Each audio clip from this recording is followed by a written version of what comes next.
Jadi agenda kita dalam latihan desain ini ada 4. Yang pertama adalah memahami beberapa poin tentang logo, software desain grafis, praktik desain logo, dan tips and trik mendesain logo. Nah, keempat topik ini kita akan bagi dalam 4 video. Dan ini adalah poin yang pertama ya. Jadi dalam video ini kita hanya akan memahami beberapa poin tentang logo. Nah, saya mau menjelaskan terlebih dahulu ya, bahwasanya teman-teman pasti di sini saya lihat ya sudah banyak yang ahli atau mungkin ya skillnya banyak banget yang jauh lebih dari saya gitu ya. Tetapi ya banyak juga yang mungkin baru dalam mendesain. Nah, makanya di sini kita akan belajar dari dasar aja. Jadi dari teman-teman yang sudah mengetahui tentang ilmu desain, kok saya menyampaikannya sudah teman-teman tahu, atau mungkin kita bisa saling mengkoreksi gitu ya. Karena di sini saya hanya sifatnya adalah share, bukan menggurui gitu ya. Kita berbagi informasi gitu. Apa yang saya tidak tahu dan apa yang teman-teman tahu, kita bisa tukar informasi gitu. Jadi itu. Nah, agenda jadi tentang materi-materi ini juga kita bahas dalam ilmu-ilmu awam aja, karena saya sendiri juga nggak tahu kan ilmu-ilmu yang misalkan pengertian logo menurut ahli ini, atau mungkin warna menurut ini dibahas detail, yang nggak seperti itu. Kita hanya bahas secara ilmu awam aja, secara orang awam aja. Oke, langsung aja. Yang pertama adalah logo ya. Jadi logo itu adalah sebuah tanda, lambang, ataupun simbol yang mengandung makna dan digunakan sebagai sebuah identitas agar mudah untuk diingat. Kita taruh di highlight ya, sebuah tanda mengandung makna, sebuah identitas agar mudah diingat. Nah, jadi tadi di awal tadi kita ada lambang, simbol, dan tanda ya. Oke, kita cek lambang, simbol, dan tanda. Nah, sebenarnya dari lambang, simbol, dan tanda itu punya pengertian yang berbeda. Contoh nih, lambang cinta adalah lambang dari kasih sayang. Mungkin teman-teman bisa cerna nih. Kemudian simbol ya, bentuk hati itu adalah simbol dari kasih sayang. Jadi bukan bentuk hati adalah logo dari kasih sayang ya. Itu kan enggak ya. Nah, logo itu adalah hasil modifikasi atau gabungan dari simbol untuk melambangkan karakter dari sebuah brand, atau dari sebuah dari sesuatu gitu ya, untuk melambangkan karakter dari sesuatu ya. Sesuatunya itu apa ya, bisa berupa brand, bisa berupa organisasi dan lain sebagainya gitu. Nah, kemudian ada elemen pembentuk dari logo gitu. Pertama adalah garis, bentuk, warna, dan tipografi.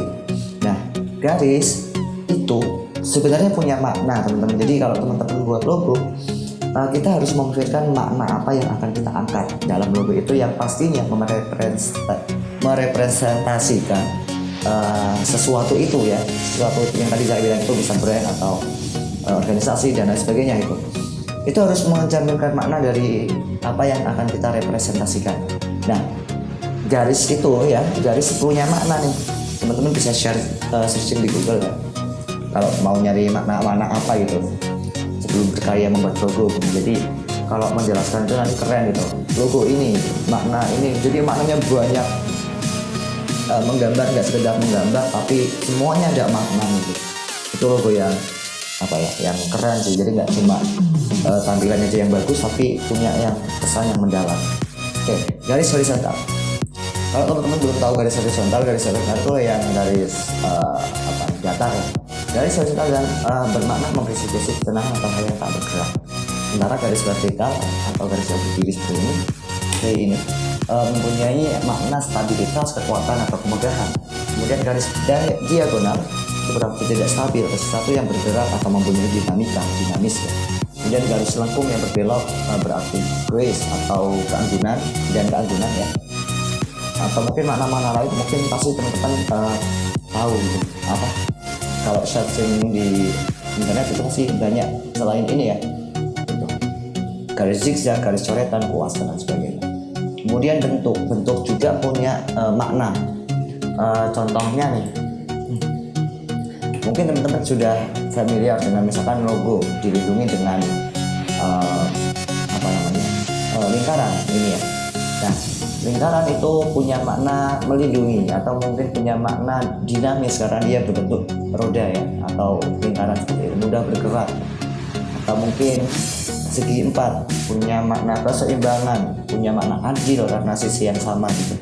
Atau mungkin ini 5 yang biasa dipakai di banyak logo gitu ya, mungkin 5 berarti Pancasila segi 5, ini 6, ini 5, sorry salah nih, kebalik 5 ya, berat makna Pancasila dan lain sebagainya.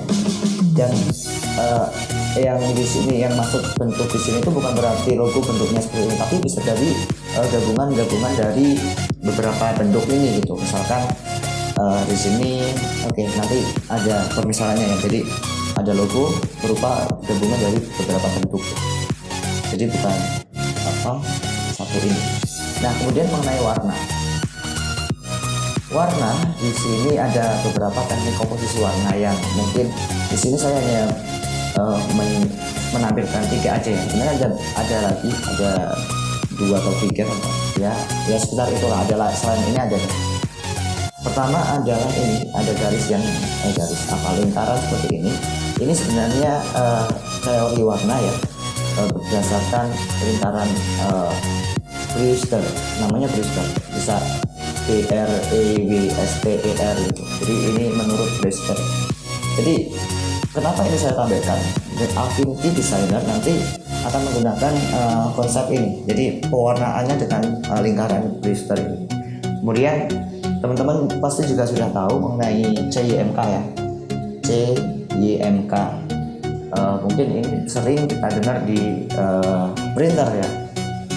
Kemudian RGB apalagi green blue adalah warna primer.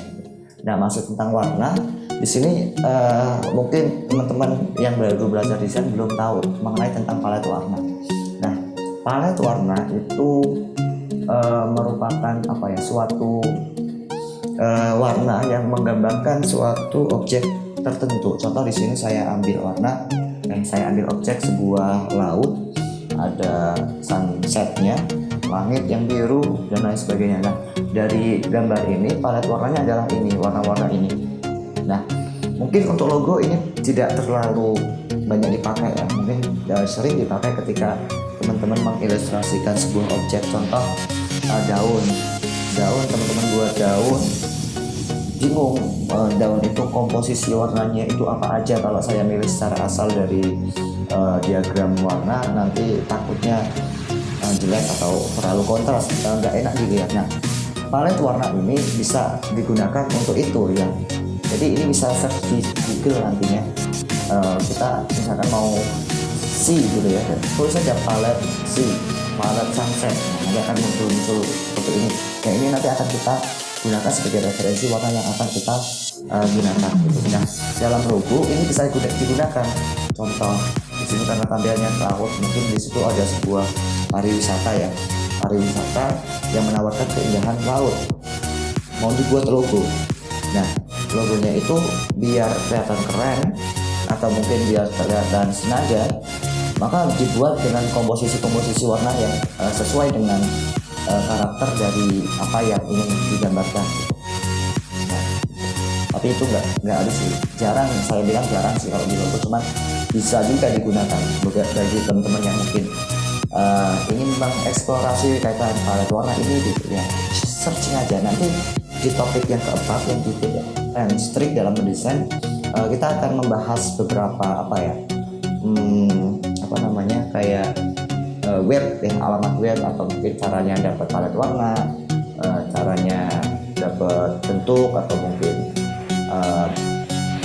mencari icon yang gratis gitu ya. Itu contoh tips and trick gitu ya. Nah, kemudian masih tentang warna ya. Warna mungkin teman-teman juga sudah tahu ya, warna itu punya arti. Contohnya bendera merah putih kita, merah berani putih suci. Kemudian warna-warna yang lain ya, ini contohnya aja. Jadi emosi, berarti warna itu menggambarkan sebuah emosi apa sih? Red misalnya, merah ya, sebuah energy, tension ya. Orange, optimism, yellow, happiness, green ada cloud, harmony, kemudian blue ya, freedom, purple dan lain sebagainya. Nah, teman-teman dalam mendesain logo, oke, biasanya kalau kita menerima orderan ya, warna ini sudah ditentukan oleh customer. Jadi customer pengennya warna apa gitu. Aku pengen warna merah gitu.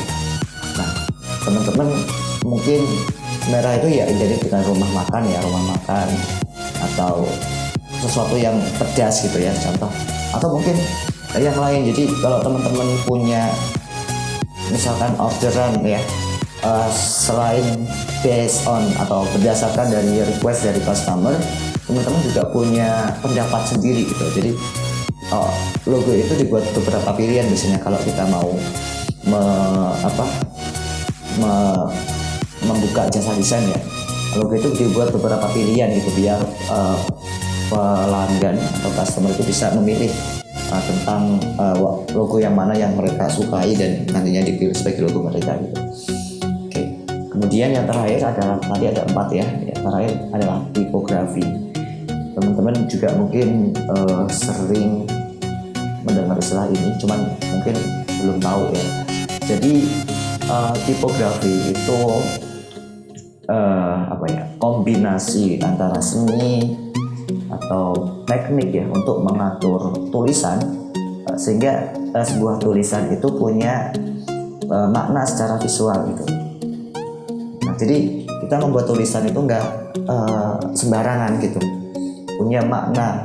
Nah, contoh di sini ada beberapa ya, ini logo yang tidak asing lagi. Kita lihat ya, tidak asing kita lihat. Contohnya Barbie. Barbie kenapa dilambangkan dengan bentuk atau tipografi yang seperti ini? Ini adalah kesan yang anggun, yang ya cantik lah ya. Kemudian warnanya pink, apalagi pink ya. Dan CNN, ada Netflix dan lain sebagainya. Banyak sih ya logo yang dibuat berdasarkan tipografi. Nah, jadi kalau teman-teman logonya itu berupa tulisan, teknik ini bisa digunakan. Tapi 4 elemen tadi yang berupa garis, bentuk, kemudian warna dan tipografi itu bukan tidak harus terpenuhi semua sih. Contohnya tipografi, kalau nggak ada tipografi ya udah gitu ya. Tetapi tipografi, misalkan kalau mau membuat tipografi ini, warna dan bentuk atau mungkin garis itu juga harus punya makna. Contohnya seperti ini. Kenapa A kok sampai Z gitu? Apa kira-kira teman-teman? Kalau saya sih dari awam ya, saya nggak tahu maknanya. Cuma A dari Z itu kan melambangkan dari A sampai Z. Berarti semuanya itu ada di Amazon. Misal aja gitu. Oke. Nah, kemudian bagaimana sih logo yang baik? Logo yang baik tentu saja karena tadi pengertiannya adalah untuk mudah diingat, maka ya mudah diingat gitu.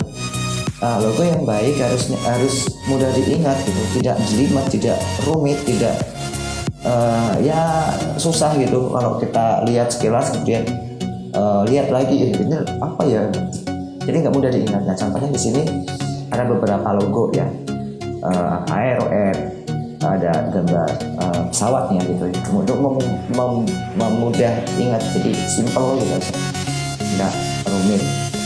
Kemudian memberikan kesan yang mendalam gitu. Nah, mungkin teman-teman, saya sendiri mungkin juga nggak tahu ya makna dari semua logo ini. Contohnya Apple kenapa keroak gitu ya. Kemudian Nike kenapa cuma checklist gini aja. Kemudian McD, Fashion, kenapa seperti itu? Nah, pasti logo ini itu punya kesan yang sangat dalam. Nah, sebaiknya logo yang kita buat itu juga punya kesan yang mendalam. Nah, kemudian sederhana. Nah, tadi saya juga menampilkan logo Apple di sini. Di sini ada logo lagi, ya, ada logo yang sama Apple, tapi ada gridnya, ada warnanya seperti ini, ada gradiennya malah ya. Sehingga ini tidak sederhana. Jadi kalau kita misalkan implementasikan ke dalam produknya Apple itu kan biasanya seringnya yang kita sering lihat mungkin di laptop ya. Mungkin ini kalau misalkan kita tempelin di laptopnya, nggak bisa dibayangkan nanti jadinya seperti apa gitu ya. Nah, kemudian fleksibel di sini bermakna mudah untuk ditempatkan di mana aja gitu. Contoh logo itu kan selain misalkan ditempatkan di misalkan di layar televisi atau di banner, di poster atau di baliho yang gede atau di iklan jalanan yang gede itu ya, dan lain sebagainya, atau di koran. Nah, maka logo itu yang kita buat itu sebaiknya fleksibel ditempatin di mana-mana aja itu cocok gitu. Oke. Kemudian yang selanjutnya adalah tepat sasaran. Jadi logo yang kita buat itu tepat merepresentasikan apa yang digambarkan gitu. Jadi merepresentasikan sesuatu itu gitu. Nah, di sini ada sebuah contoh logo-logo yang tidak tepat sasaran ya. Contohnya di sini tadi saya sudah menampilkan logo Apple ya. Ada 2 logo Apple. Tapi coba bayangkan lagi nih kalau logo Apple itu 3D kayak gini. Dan nanti dicantumin di laptop. Nah, nanti gimana? Ya, jadi kurang tepat ya. Selain tidak fleksibel tadi. Kemudian Adidas juga sama nih, nggak tepat. Jadi misalkan logo yang seharusnya kita tampilin itu nadanya tenang, sejuk, tapi kita gambarin dengan misalkan warna merah atau mungkin kesan yang garis horizontal atau garis zigzag yang seperti itu. Jadi itu nggak tepat sasaran gitu, nggak cocok gitu. Kemudian tahan lama. Nah, teman-teman pernah denger nggak kalau logo Facebook, logo Twitter, Instagram itu ganti gitu?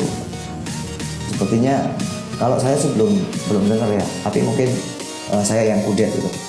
Setahu saya dari dulu, dari saya SMP ya, logo Facebook itu ya huruf F kayak gini gitu. Nah, artinya apa? Logo itu punya tahan, jadi tahan lama gitu. Jadi punya tidak termakan oleh zaman, tidak termakan oleh tren ya. Musimnya apa, logonya ini kok berpengaruh gitu, misalkan seperti itu. Oke. Kemudian unik. Nah, dari logo-logo yang saya tampilkan di sini, saya bisa bilang ini adalah logo yang unik ya. Tadi ini Apple semua sih, gambarin logo Apple semua. Ini unik, saya bilang unik. Tapi logo yang unik, tapi tidak memenuhi tadi logo yang baik. Yang pertama itu adalah sederhana. Ya, nggak sederhana gitu. Jadi rumit, nggak dinamis juga, nggak tepat sasaran juga, nggak tahan lama juga mungkin, atau mungkin nggak fleksibel juga gitu. Nah, ini unik, tapi ada beberapa poin yang bahkan banyak poin yang tidak terpenuhi. Jadi ya nggak boleh seperti itu. Logo itu selain unik harus sederhana juga, memberikan kesan yang mendalam, dan tadi poin-poin yang sudah kita bahas gitu. Jadi teman-teman nanti dalam membuat logo ya seperti itu gitu. Nah, kemudian saya ucapkan terima kasih ya. Cukup beberapa poin tentang logo. Kemudian di video selanjutnya kita akan berbagi informasi tentang software desain grafis. Kemudian terima kasih. Kurang lebihnya mohon maaf. Wassalamualaikum warahmatullahi wabarakatuh.